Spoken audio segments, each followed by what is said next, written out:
Assalamualaikum dan salam sejahtera. Saya Muhammad Nabi Fikri bin Ahmad. Nombor metrik 266935 berpusat di Kuantan, Pahang. Hari ini tajuk yang saya akan bentangkan adalah bab 1, prinsip dan konsep pembangunan. Pengenalan. Pembangunan sesebuah negara bergantung kepada pembangunan ekonomi dan sosialnya. Ia merupakan satu bentuk perubahan yang menyentuh aspek kehidupan manusia ke arah yang lebih baik. Kemajuan sesebuah negara adalah bergantung kepada pembangunan dan pertumbuhan ekonomi yang dikecapi. Pengklasifikasian negara PBB.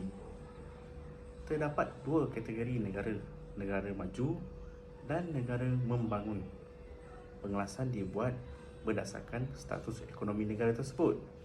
KDNKK, PNK, sektor perindustrian, pendapatan per kapita, taraf hidup rakyat, kemudahan kesihatan dan pengangkutan. Negara maju. Contoh negara maju: Amerika Syarikat, Jerman, Australia, Belanda, Jepun, Korea, Singapura, Belanda, China, Itali. Kenapa negara ini dikatakan negara maju? Kerana ia mempunyai infrastruktur teknologi yang lebih baik. Yang keduanya, mampu mengatasi masalah kependudukan dalam negara.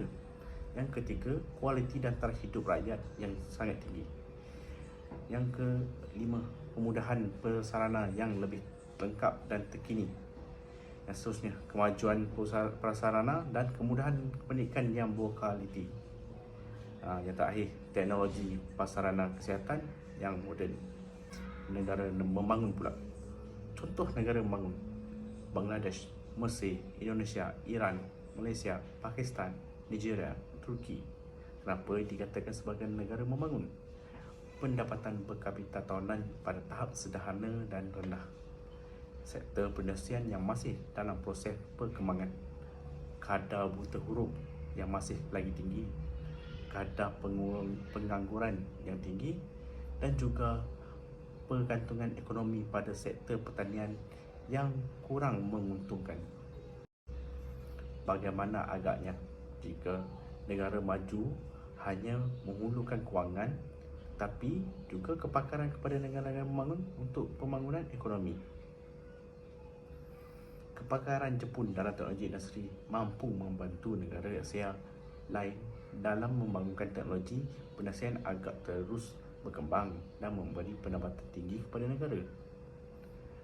Negara-negara yang mempunyai kepakaran dalam bidang pengairan dan persaliran menghantar pakar-pakar untuk membina saliran kekal ke negara-negara Afrika bagi membantu sektor perladangan bagi menjamin bekalan makanan negara-negara tersebut.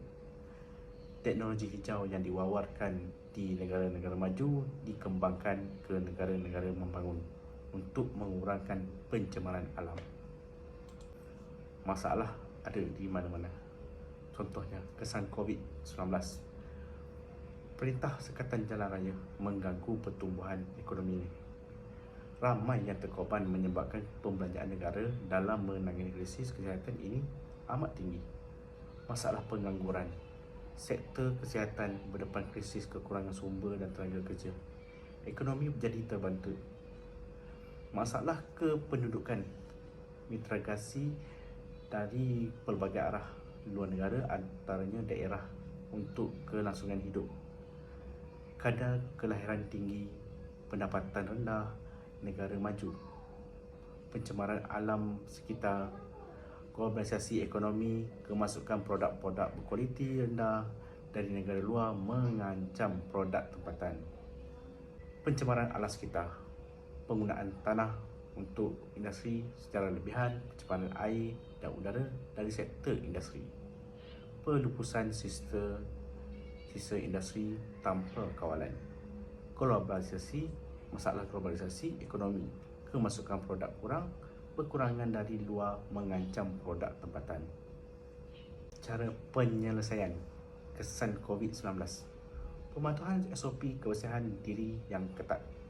Yang keduanya, memberi vaksin. Yang ketiga, membuka sempadan secara berasuran untuk memulihkan ekonomi. Yang kelima, membantu dan suntikan dana dari kerajaan untuk rakyat dan industri yang terkesan. Bagi penyelesaian masalah kependudukan, ketatkan kawalan kemasukan migran. Keduanya, memperkenalkan polisi perancang kelahiran negara pembangunan. Dan yang ketiganya, tawarkan inisiatif untuk kelahiran bayi untuk negara maju. Bagi penyelesaian pencemaran alam sekitar, meningkatkan kempen kesedaran menjaga alam sekitar, penguatkuasaan dan garis panduan perusahaan harta ataupun sisa industri. Yang penyelesaian globalisasi ekonomi, ketatkan polisi kemasukan barang luar bagi memastikan kelangsungan ekonomi industri tempatan. Mampukah negara membangun menjadi negara maju? Cabaran yang perlu dihadapi adalah kekurangan tenaga kerja berkemahiran tinggi dalam bidang industri, kekurangan pakar dalam melahirkan teknologi baru dalam industri, jurang pendapatan yang amat tinggi.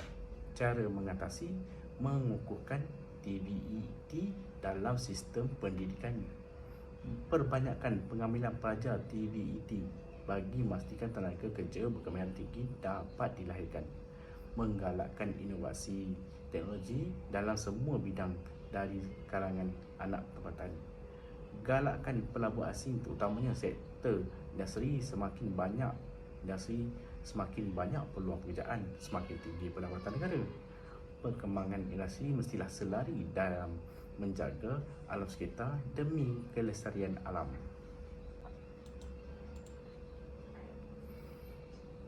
Kesimpulannya, pembangunan dan pertumbuhan sesebuah negara bergantung kepada sektor ekonominya. Ia seterusnya akan menentukan hala tuju rakyat. Pembangunan yang stabil dari segi ekonomi dan sosial mampu melahirkan pendapatan yang stabil, seterusnya membawa rakyat keluar dari kancah kemiskinan. Tidak mustahil sesebuah negara mampu menjadi negara maju dengan usaha berterusan kerajaan dan rakyatnya. Sekian, terima kasih.